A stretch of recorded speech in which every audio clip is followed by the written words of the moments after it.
Semangat pagi anak-anakku sekalian. Salam bertemu kembali dalam pembelajaran kita ekonomi. Yang pasti kita sudah bosan terus begini. Kita doakan bersama semoga pandemi ini cepat berlalu. Dan karena kita memang sama-sama menjaga dengan protokol kesehatan, karena bagaimanapun kalau kita tidak bersama menjaga, mustahil pandemi ini bisa berakhir. Nah, demi persiapan kita untuk ujian semester ganjil anakku, maka pada kesempatan ini kita akan membahas soal-soal dari setiap bab yang mungkin, bukan hanya mungkin, tapi pasti membantu kamu dalam menyelesaikan soal semestermu nanti. Sekali lagi Mami ingatkan, walaupun kita masih belajar daring, jangan pernah kamu tidak peduli dengan segala tugas-tugasmu dan ulangan harianmu. Jadi, yang belum beres semuanya, silahkan dibereskan anakku. Termasuk uang sekolahnya, harus dilunaskan. Karena itulah sebagai syarat kamu untuk mengikuti ujian semester nanti. Nah, pada kesempatan ini kita mau mencoba membahas soal-soal yang mungkin keluar nanti pada ujian semester ini pada bab ketiga, yaitu ketenaga kerjaan. Bentuknya ada dua, satu pilihan ganda, yang kedua essay test. Pada kesempatan ini, bab 3 dan bab 4, Mami gabung karena nggak ada lagi kesempatan bagi kita untuk mengikuti pembelajaran seperti biasa karena minggu depan kita sudah ulangan semester. Nah, supaya lebih gampang untuk menjawabnya, mungkin perlu Mami jelaskan, walaupun ini hanya soal. Berilah tanda silang pada salah satu jawaban yang kamu anggap benar. Yang pertama, pusat latihan kerja atau balai latihan kerja merupakan usaha meningkatkan mutu tenaga kerja yang dilakukan oleh. Jadi peningkatan mutu tenaga kerja itu ada 3 oknum yang melakukannya. Yang pertama pemerintah, yang kedua pengusaha, yang ketiga individu. Nah, pertanyaannya di sini, pusat balai latihan kerja atau balai latihan kerja itu merupakan usaha peningkatan mutu tenaga kerja yang dilakukan oleh siapa? A. Wira swasta, B. Pengusaha, C. Pemerintah, D. Individu, E. Sekolah. Nah, kamu tinggal pilih salah satu. Balai latihan kerja itu siapa yang membuat. Yang kedua, pengangguran yang terjadi karena perubahan struktur ekonomi, misalnya dari agraris ke industri, adalah jenis pengangguran A. Setengah pengangguran, B. Musiman, C. Friksional, D. Struktural, E. Siklis. Berarti ini pengangguran struktural.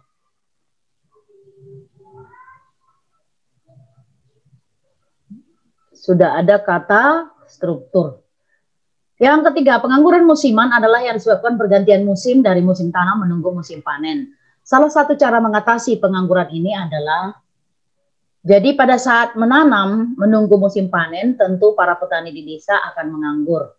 Bagaimana cara mengatasi pengangguran itu? A. Melatih diri untuk keterampilan lain, B. Menurunkan harga barang, C. Meningkatkan mobilitas modal, D. Memperluas pasar barang, E. Mengarahkan permintaan masyarakat untuk membeli barang tertentu maksudnya ini. Yang keempat, setengah pengangguran berarti A. Menunggu musim panen, B. Bekerja kurang dari 40 jam per minggu, C. Orang yang sama sekali tidak mau bekerja, D. Kurangnya informasi.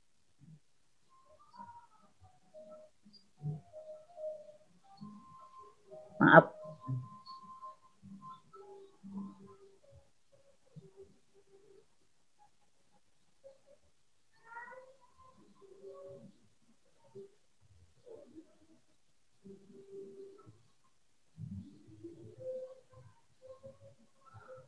D. Kurangnya informasi tentang lowongan kerja.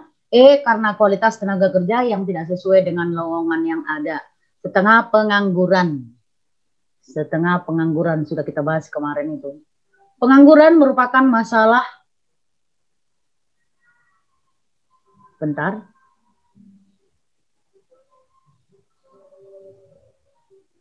Pengangguran merupakan masalah pokok negara yang akan menimbulkan kelesuan ekonomi. Di bawah ini dampak ekonomi dan sebab pengangguran. Dampak pengangguran ini ya, bukan dampak ekonomi. Yang pertama, pendapatan nasional dan pendapatan per kapita menurun. 2, adanya pergantian musim. 3, kurangnya lowongan kerja. 4, tidak sesuainya keterampilan yang dimiliki tenaga kerja. 5, penerimaan pajak menurun. Yang ke-6, meningkatkan biaya sosial. Yang termasuk dampak pengangguran. Jadi ini judulnya dampak pengangguran ya, tolong diganti. Tadinya mau Mami tulis dampak pengangguran terhadap pembangunan ekonomi.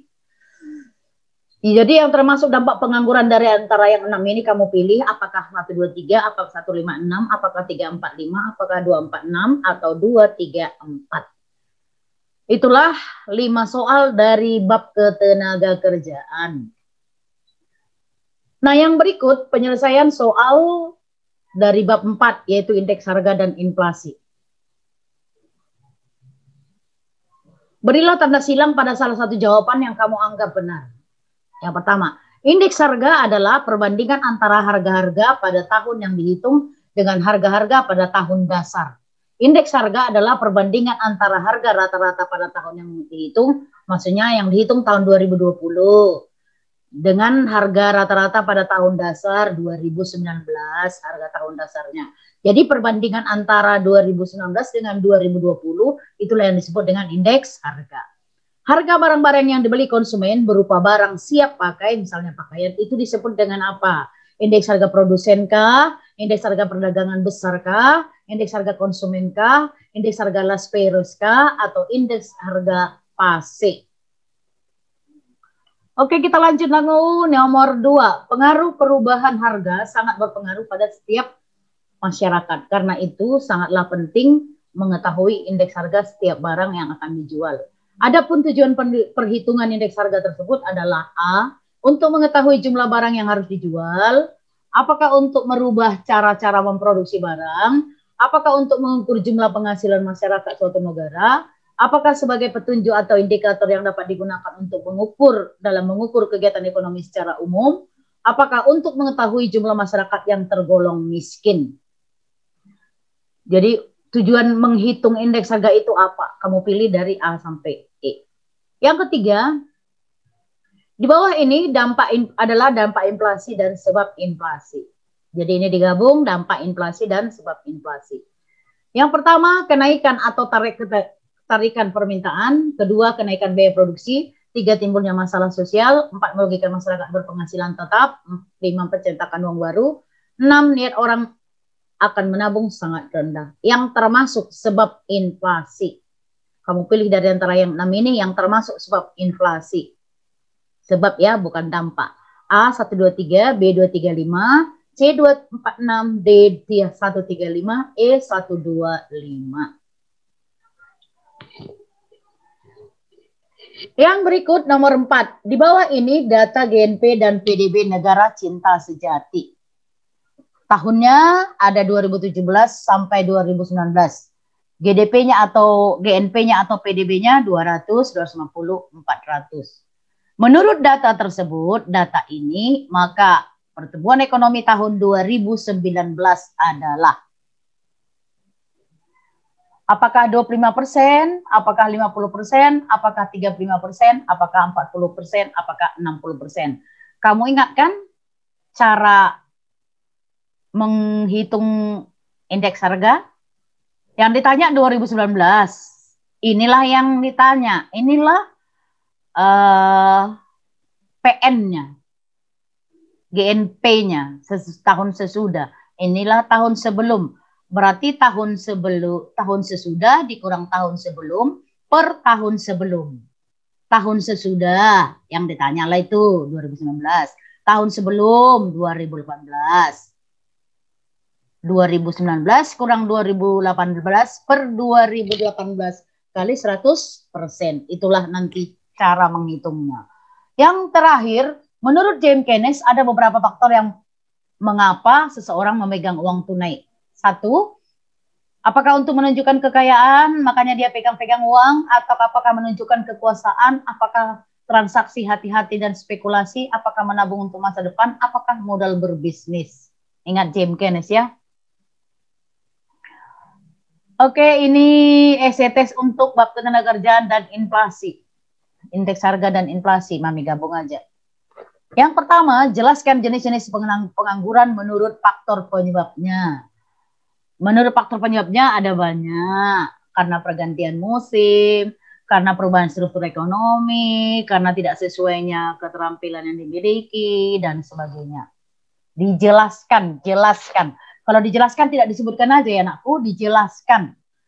Misalnya satu, pengangguran struktural, jelaskanlah itu. Yang kedua, tuliskanlah faktor-faktor yang menentukan tinggi rendahnya upah. Apa yang menentukan tinggi rendahnya upah? Kamu tuliskanlah itu, ada beberapa. Yang ketiga, tuliskanlah usaha-usaha yang dilakukan 3 pihak untuk meningkatkan mutu tenaga kerja. Tadi sepertinya sudah ada di pilihan gandanya. Tuliskan usaha-usaha. Jadi 3 pihak itu sebutkan ini. Apa usaha-usaha yang pertama? Apa usaha-usaha yang kedua? Apa usaha-usaha yang ketiga? Itu harus kamu sebutkan satu persatu. Yang keempat, jika diketahui jumlah uang yang beredar 20.000, kecepatan laju peredaran uang 5 kali, jumlah barang yang diperdagangkan 200.000, maka hitunglah harga barang yang dijual. Ingat kan rumus Irving Fisher, MP sama dengan PT. M money, V kecepatan laju peredaran uang, P harga barang, dan T jumlah barang yang diperdagangkan. Masukkanlah yang diketahui ini ke dalam, kemudian hitunglah P-nya. Yang kelima, untuk mengatasi dampak negatif dari inflasi tersebut, dapat ditempuh melalui kebijakan moneter, kebijakan fiskal, non-moneter, dan non-fiskal. Tuliskan yang termasuk kebijakan moneter dan kebijakan fiskal. Jadi kebijakan non-moneter dan non-fiskal nggak usah dituliskan. Jadi kebijakan moneter apa saja, bukan pengertian kebijakan moneter dan kebijakan fiskal ya anakku, tapi yang termasuk kebijakan moneter itu apa-apa saja. Kebijakan fiskal itu apa-apa saja, itu yang diminta di sini. Nah, demikian penjelasan saya tentang penyelesaian soal-soal ini anakku. Nah, jika ada yang mau ditanyakan, boleh ditanyakan lewat WA, atau misalkan kamu kesulitan dalam pelajaran bab ini, boleh kamu datang ke sekolah, berjanjilah entah 5 orang. Mami, kami mau belajar tentang ini. Hari ini tentukanlah supaya saya siap juga di tempat. Begitu ya, di sekolah ketemunya. Jadi enggak usah takut daripada nanti hasil ujianmu kurang bagus, kurang memuaskan. Jadi silakan datang ke sekolah, tapi kabari Mami dulu supaya Mami siap menunggu di sekolah. Nggak usah malu-malu, kasihlah waktumu, kasih perhatianmu demi masa depanmu. Karena pandemi ini nggak mungkin terus seperti ini kan, tapi kita tetap harus memikirkan masa depan kita. Waktu tetap berjalan anakku, makanya mari kita siapkan masa depan kita mulai dari sekarang. Apalagi kamu sudah kelas 2, sebentar lagi sudah kelas 3, nanti supaya ada motivasimu untuk masuk ke jalur undangan untuk yang pengen menduduki perguruan tinggi negeri tanpa testing. Demikian anakku, salam sehat.